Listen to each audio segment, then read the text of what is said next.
channel. So don't know why I say that because it's obviously my channel. I should probably stop saying that. I don't know. But anyway, hey. So obviously the last time you guys saw me, I don't even know when it was, April or March maybe, I was extremely pregnant. I actually don't think I was extremely pregnant yet. I didn't pop till like 7.5, 8 months. But I'm doing the long-awaited, very requested birth video, like labor and birth video, and everything like that. So I'm obviously in Bean's room right now. He's not in here, he's downstairs with my mom napping. I literally just got home from work like 10 minutes ago. So I changed and I was like, you know what, I'm going to film this because if I don't film it now, I'm never going to film it and I need to film it for you guys. So if I look at my phone, by the way, look at this. Oh wait, you know what, I'm not going to show you yet because if you don't follow me on social media, you can see Bean when he comes in the video. But anyway, I wrote on here, where is it? I wrote on here like all the dates and I have the pictures saved and I'll bring them up on the screen kind of to document like that as well. But let's get into my labor and delivery story and all that. And I hope you guys enjoy. So thank you so much and let's get into it. Peace. Okay, to start off the video, I never posted about this. I don't even know if I told anybody about this. And by the way, when I say post, I mean on my spam account, which is Keeping Up With Me. I post like all the time on there. I do still have my main TikTok account, but I just always post on my spam account. And I usually post it on there and, you know, did updates and I still do post on there. And I don't think I did post about this, but so I thought that I was in labor on May 26th. And so here's obviously a picture of me there. I thought this was it, you know, I am going into labor. And the reason I thought I was going into labor is because my contractions were about like 2 to 3 minutes apart, and that's usually when they're like, okay, like maybe you're in labor. So I called my labor and delivery, which is what I was supposed to do, and they were like, I mean, if you want to come in, you can, and blah blah. And I was just freaking out. And my mom, I was like, Mom, can you lay with me? And she laid with me because I was just like scared. Like, I mean, it's scary. Like, no matter how old you are, like, it's scary. And not to mention, I just turned 20 like a week before this happened.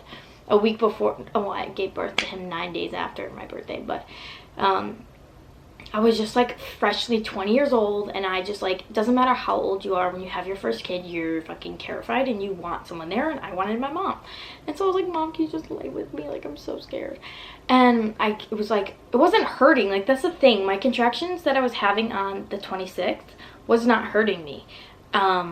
It was just like a very like weird tightening like feel. It was uncomfortable, but it wasn't hurting me. I was like, okay, whatever. And it kept happening. And my mom was like, okay, well, maybe we should go. She was like, I didn't have a kid. I've been having a kid in 20 years. Like, I don't know. And so I was like, okay, let's go. So we went and they put the monitor on me and everything. And they were like, well, yeah, like you are having contractions. But of course, as soon as I went to the hospital, my contractions went from 2 to 3 minutes apart to like 7 to 10 minutes apart, and that's when they're kind of like, okay, go home, like we don't need you here anymore. But they were like, you can stay if you want, and I was like, no, it's fine. But then in my head I was like, I'm gonna go home and then they're gonna get bad again and then I'm gonna come back here. It's stupid. But I went home anyway. So obviously here's me explaining that I'm going home, but they did tell me that I'm in early stages of labor and that I could easily come back that night and be in labor, or it could be, you know, a week. You could be in early labor for a couple weeks, like it doesn't matter. And I was dilated only 0.5 centimeter, which is like literally nothing. And I was like, what? There's no way. I have to be dilated more.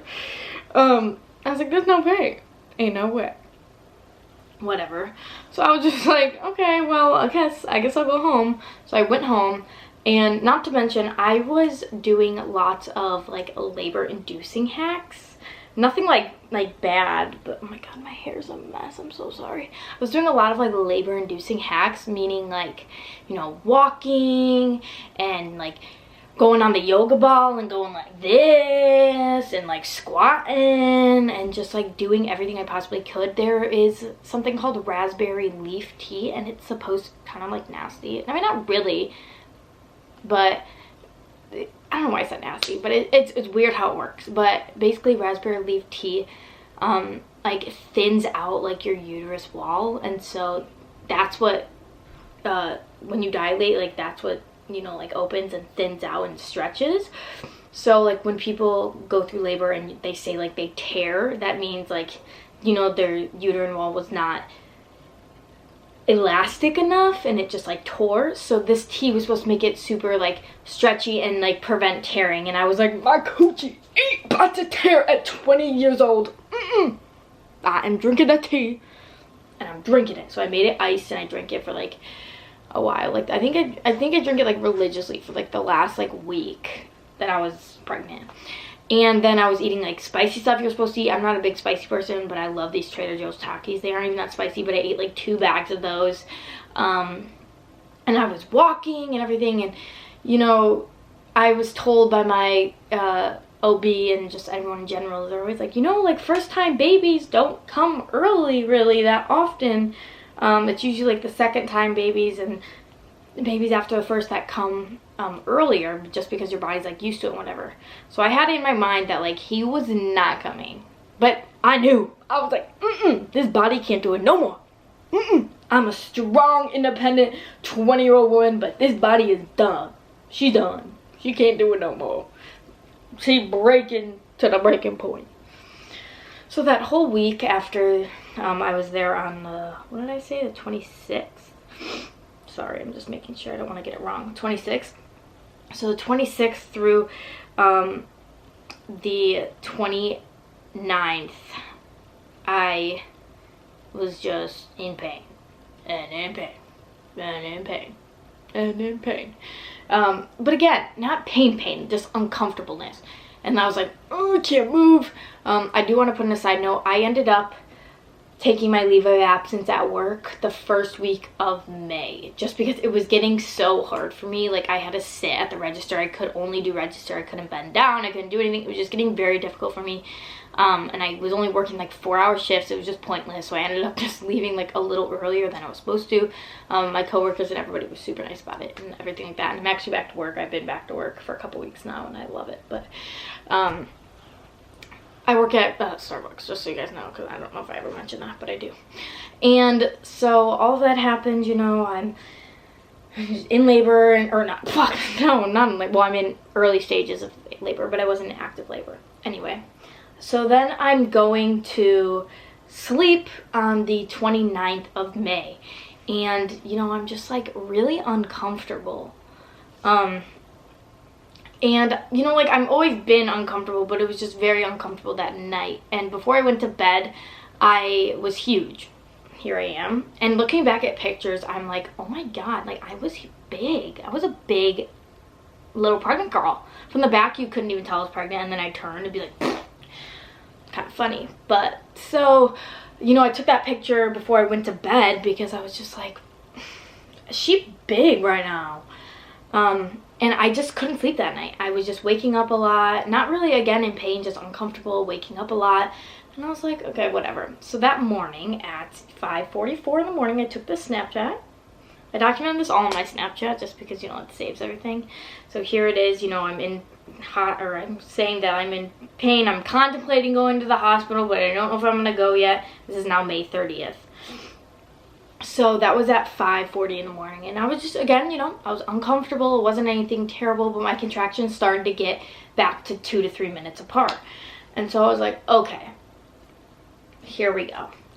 And so I told my mom, she's like, okay, like, let's just wait it out a little bit, because we just went to the hospital a couple days before that, and they did say I was in early stages of labor, but, you know, I was only dilated such a little bit amount. So I was like, try not to worry about it. And so, you know, I'm like, okay, well, okay, I'll wait it out. So I waited till like 6, and then it was just like, and then I waited till like 7, and I was just, again, I was just trying to wait it out. So I did, and, you know, I waited, and I waited, and I waited, and then about like 7:30, I was going back to my room. I was talking to my mom, and I was getting up and going back to my room, and that was the first time I had like a contraction that like stung. Like, it was TMI, it was like in my cooch. It's basically called like lightning badge or lightning cooch. I don't fucking know I don't know what the fuck it's called. Lightning crotch, not lightning cooch, please. But basically, like, it felt like lightning just, and I was like, huh? And then that's when I was like, okay, Mom, like, this is it. This is it. We gotta go. So she said, okay. So I took this picture right before I left. I hence when I was up at 5 a.m. like I said, and I left it around like 7:30. So, you know, I was like, you know what, mama, curl my hair, make me look good, because I'm going to take some good labor pictures. You'll see how that went. Anyway, here I am. So that was me going to the hospital. It was last bum pick, which it was. So I went in to the hospital, you know, I went to triage, and not to mention, the whole time I was seeing my OB, he ended up telling me like a couple weeks before I gave birth, like at my last appointment or whatever, one of my last appointments, that he was going to be on vacation at a certain time or whatever during when I was supposed to give birth. And I was like, I've been seeing this OB this whole time and he's not even going to deliver my baby? Which is super weird because that happened to my mom with me, but whatever. And I was like, oh. So I like tried calling him just to ask for his opinion. He didn't answer. And then the labor and delivery people, I didn't even care what they said. I said, I'm coming. They said, okay. And then I went to triage, and you know, they were like, yep, like you are having contractions. And when I was in triage, they weren't painful again. It got that one really bad one in my room, like in my crotch, and then that was it. And then I drove to the hospital, hence the hospital's only like 4 minutes away from my house. But like drove to the hospital, you know, waited, got in there, had uncomfortableness, but again, no like pain. And then a doctor came in and checked my dilation, and they said I was only a centimeter dilated, when, if you remember, like I said a couple days ago, before that I was only half a centimeter. So I only got like this much more dilated, and I was like, ugh. And so I was like, they're literally gonna send me home. No, I can't do this. He was due, by the way, June 10th. That was his due date.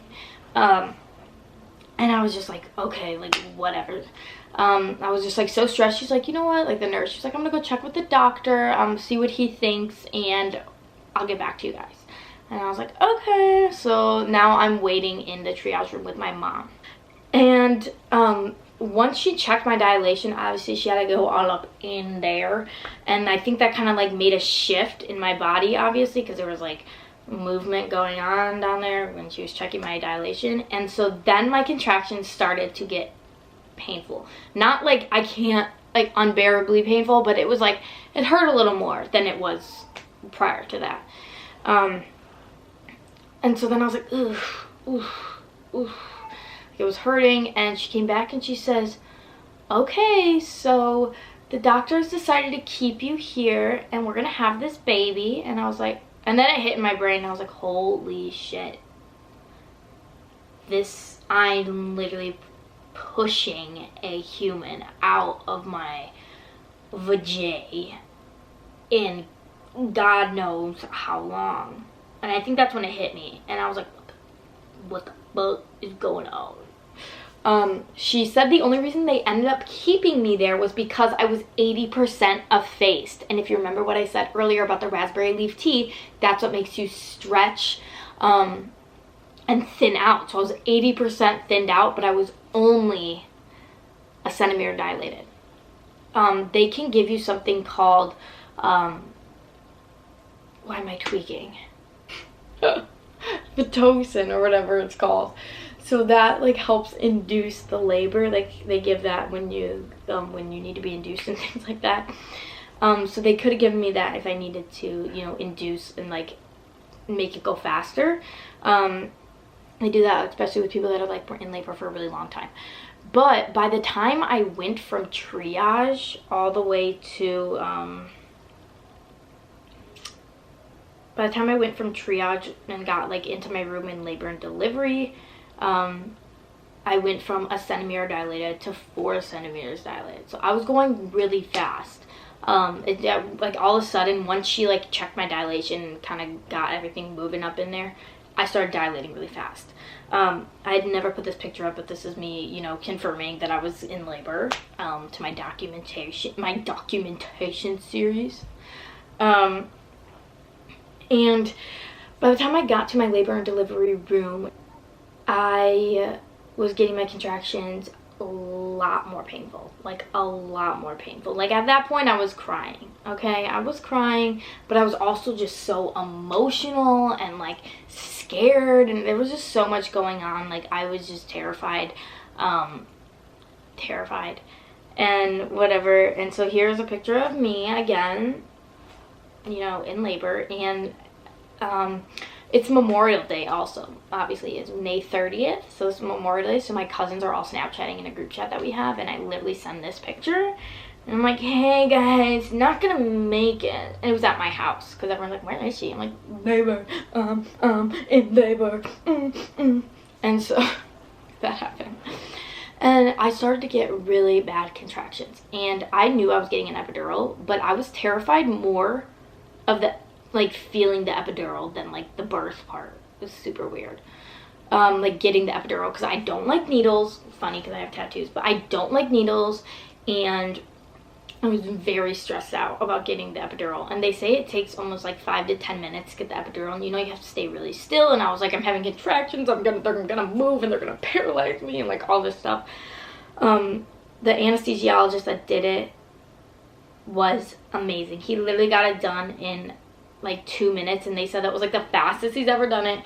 It was amazing. It felt super weird. But as soon as I did it, everything just went numb from like my boobs down, numb.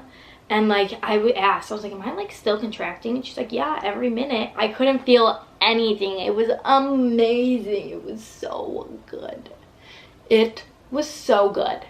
Like, best decision ever. Best decision I ever made. Then I could actually calm down. I mean, it was a little weird because like I couldn't feel anything, and I was getting like the cold shakes. And also with the epidural, they like put the medicine down like in like through the needle in your back. Every once in a while you get like a dose of it, and you just feel cold all go down your spine, and like you feel it does feel very weird. It did like really like tweak me out when it would put a dose in, but like it was great. It was amazing. So here it is. Here's a picture of me. I couldn't feel anything, and as you can see, I say they popped my water because then he came in, my actual doctor that was going to deliver my baby, not my OB because he was not there. A different doctor that was going to deliver my baby. He was just on call, and they checked my dilation, and right after I got the epidural, I went from 4 centimeters to 5 centimeters, and he was like, all right, let's have this baby. Literally just went and popped my water. And it was just like going and going and going and going and going. And like it was just wet in the bed. I was like, oh my God. I had a catheter in, by the way, obviously. And I was stressing out because I was like, I think I need to go pee. And like, I was like, and then I thought I was going to like shit my pants. I was like, I'm going to shit my pants.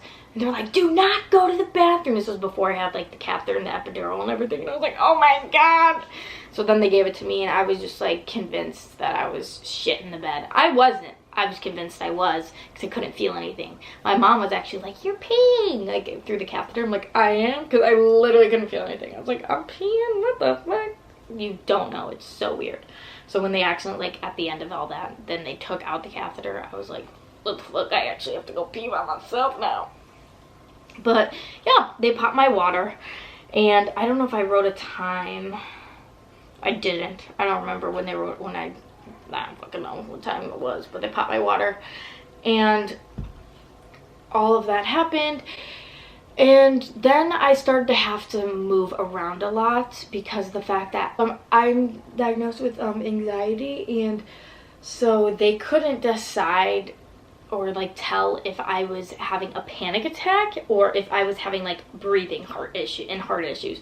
So they had to call a rapid response or something. I don't know what they said it was called, something like that. And like everybody and their grandma was in my hospital room, and they were all checking everything. They tried to do like EKGs, but I was so like shaky, like through all the medicine and everything, and you know, you didn't eat or drink, like you're just shaking like this so much, and you're cold, and they couldn't get an accurate reading on my heart and everything. And I just like kept saying, I was like, you know what, I think it's just my anxiety, blah blah. But they obviously wanted to make sure. And then I was freaking out though then, because then I was like, oh my God, there's something wrong with my heart.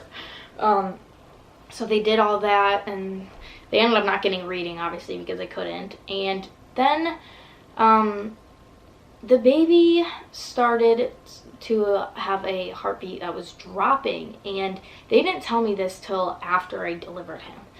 they make me go on my back, they make me go on like my hands and my knees, and not to mention, like, again, I had the epidural in, I literally couldn't even move. I was like, and I was crying, I was so scared, and I was like, oh my god, oh my god. And his heart rate wasn't dropping like so bad that they were like, oh my god, like this is all, but like they were just, it was just dropping. They just obviously didn't like it. His heart rate was dropping. And so the words that made me literally shit my pants, I probably did, I don't even know, were, okay, we're gonna set you up and you're gonna have an emergency C-section.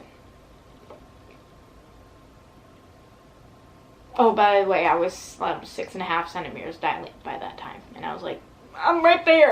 I'm right there. Let me just push him out.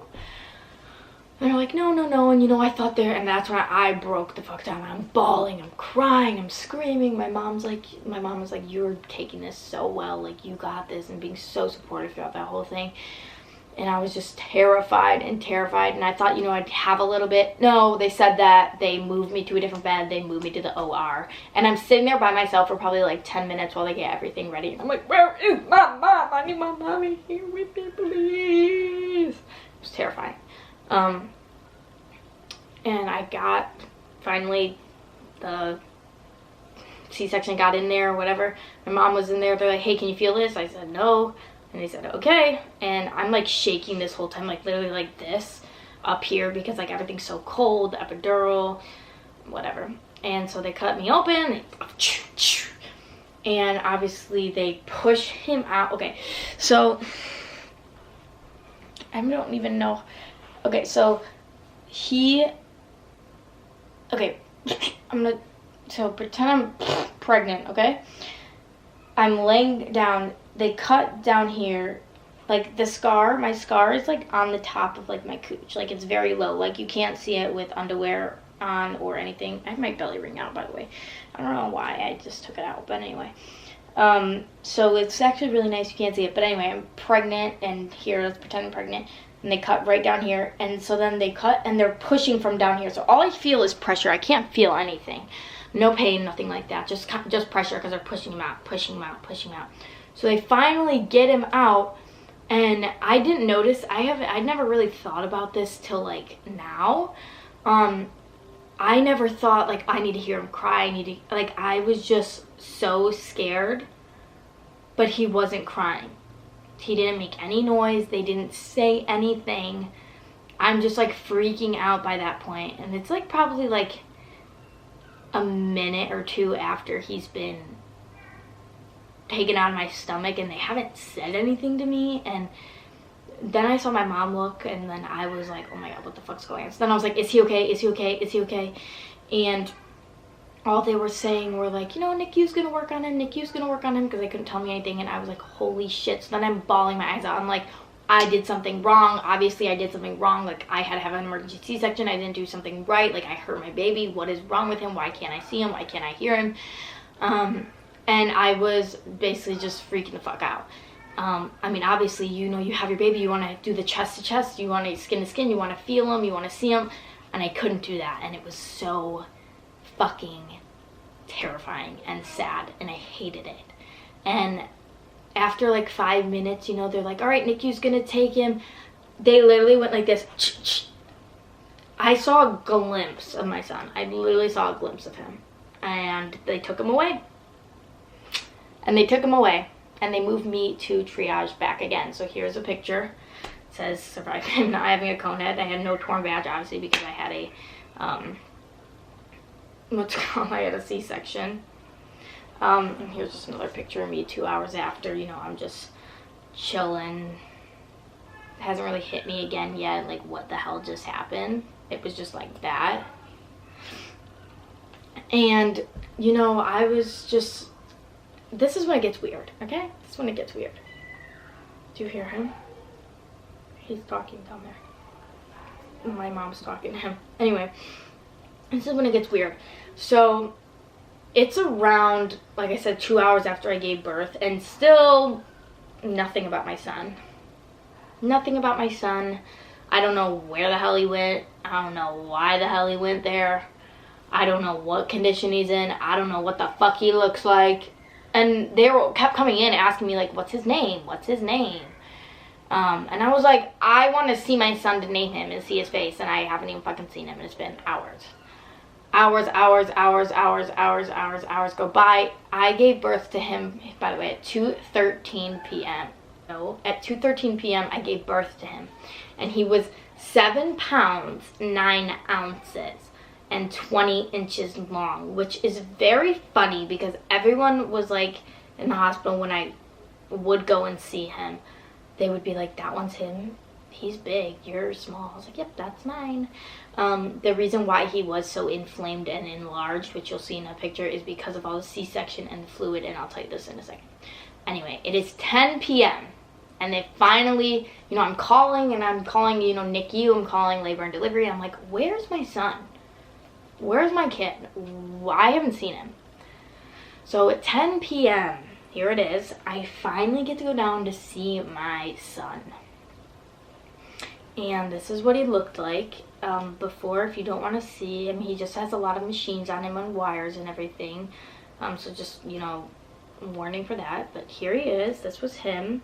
He was huge, if you can tell. He is so inflamed, and he had breathing tubes on, he had IVs in, he had like this mask on, and again, nobody told us why, and that's what was so frustrating. And I don't know if maybe everyone in the hospital was so very kind to me, that was treating me, but all of the NICU people, I don't know if they were just being very judgmental because of the fact that I was young, and I do look very young too, and they probably thought I was younger, but they were just not very supportive towards me,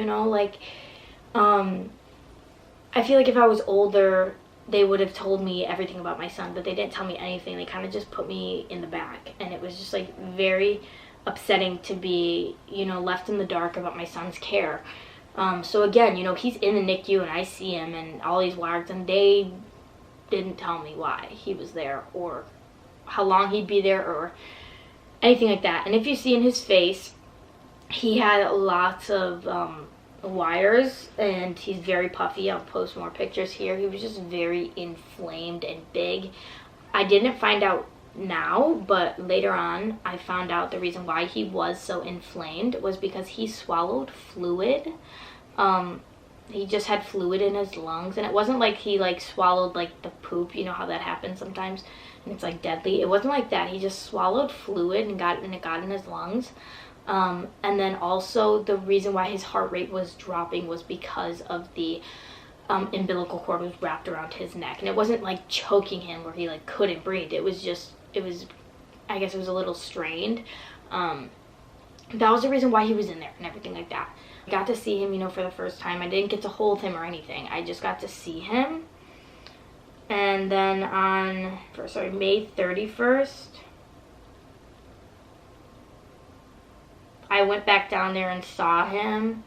If I have pictures, I'll put it here. I didn't write that in my phone. I went downstairs and saw him in the NICU. And again, usually when you have a baby, you give birth to them and they stay in the room with you. You usually stay a day or two, a day or two for regular delivery, and then for C-section you stay 3 to 4 days.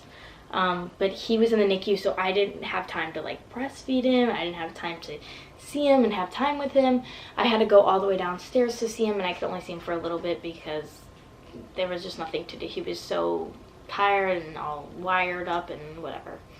But he finally got, he had a lot of tubes on and everything like that. And so then May 31st, it was just the same thing. No one really said anything about his condition or anything like that, or when he was going to come home or come out of that. It was just, I couldn't really see him. And again, he was so inflamed still. I didn't have a name for him because he was just, I couldn't even see his face. I couldn't see his features, see what I wanted his name to be. And then finally, June 1st, he was free of all of his tubes. And there's the picture, and I named him on June 1st, and the name that I chose for him is Weston Gray Shortino.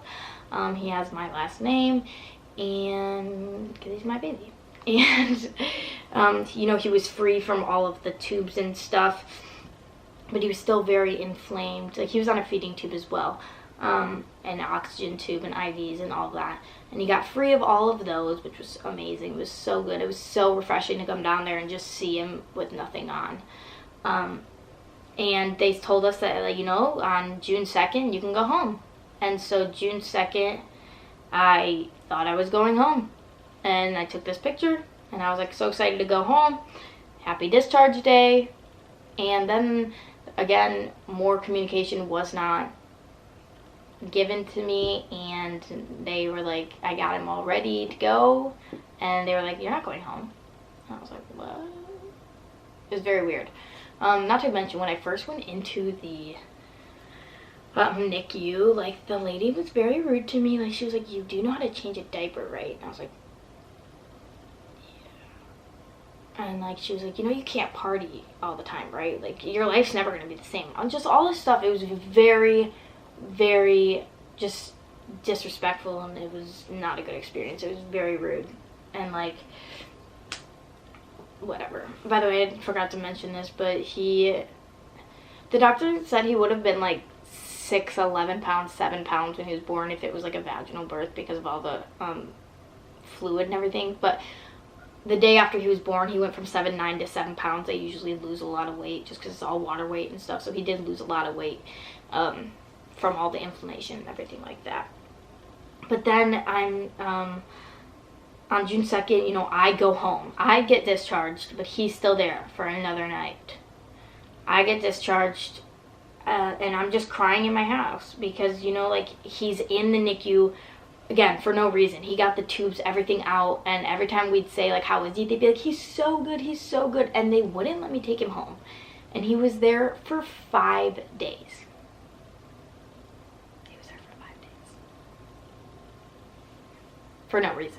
And we were charged a lot for it because they kept it. It would have been covered if it was 3 to 4, but they kept him 5. But finally, June 3rd, we got discharged. And that's when they finally told us why he was in there. But there was no reason for him to be in there that long, 5 days. June 3rd, there's a picture of him going home. He was so happy to be home. He is home. And yeah, that's my story. It was crazy. Overall, it was terrifying and everything like that, and I want more kids in the future, but I don't know how the hell I'm going to go through pregnancy again. But if you guys want to see the little man, I call him Dinky because he's my dinky boy and my dinky man, so I'm going to show you guys him. So this is my little boy, Weston Gray. He's always playing with his ears, and no, he doesn't have an ear infection before someone says that, because he's always doing that. He is now 3.5 months old. He will be 4 months on the 30th. Oh, you spit it out. You spit it out. He's literally my pride and joy. I love him so much. And yeah, we'll do more videos soon, but he's very tired. But thank you guys for listening. And even though it was crazy and hectic, it brought me in. So that's all that matters, right? Right? Yes. Mama loves you. So yeah, thanks guys. Say, see you in the next video. Peace. Bye.